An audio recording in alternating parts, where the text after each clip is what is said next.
अऊज़ु बिल्लाहि मिनश शैतानिर रजीम बिस्मिल्लाहिर रहमानिर रहीम अल्लाहुम्मा सल्लि अला मुहम्मद व आले मुहम्मद। क़ुरबानी के अहकाम, जैसा कि माह ज़िलहज्जा चल रहा है और ईद क़ुरबान पर मोमिनीन क़ुरबानी पेश करते हैं, जानवर अल्लाह की राह में देते हैं। क़ुरबानी के कुछ अहकामात हैं कि जिन अहकामात पर अमल करना हमारे लिए ज़रूरी है।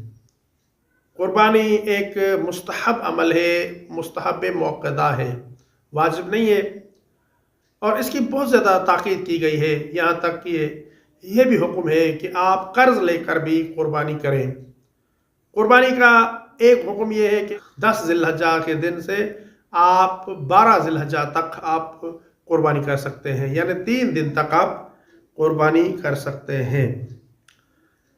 और जो शख्स ईद नमाज पढ़ना चाहता हो तो उसे चाहिए कि पहले ईद नमाज पढ़े और उसके बाद क़ुरबानी करे। और उसके बाद हुक्म यह है कि आप दूसरे मोमिनीन को भी अपनी क़ुरबानी में शरीक करें। मसलन जितने मोमिनीन हो सकते हैं उसमें हिस्सा दे सकते हैं। ज़रूरी नहीं है कि 7 लोग ही हों उस क़ुरबानी में, एक जानवर में। बहुत से मोमिनीन मिलकर भी एक क़ुरबानी कर सकते हैं। यहाँ तक कि अगर न हो सके तो 1000 लोग भी एक क़ुरबानी में शरीक हो सकते हैं, क्योंकि अल्लाह ताला सबको सवाब अता फरमाते हैं। अल्लाह रब्बुल इज़्ज़त का सवाब कम होने वाला नहीं है, बहुत ज़्यादा सवाब अल्लाह रब्बुल इज़्ज़त अता करते हैं हर क़ुरबानी करने वाले को, क्योंकि अल आमालु बिन्नियात, आमाल का दारोमदार नियतों पर है। तो इसलिए जो मोमिनीन भी हिस्सा डालना चाहे वो अपना हिस्सा क़ुरबानी में डाल सकता है।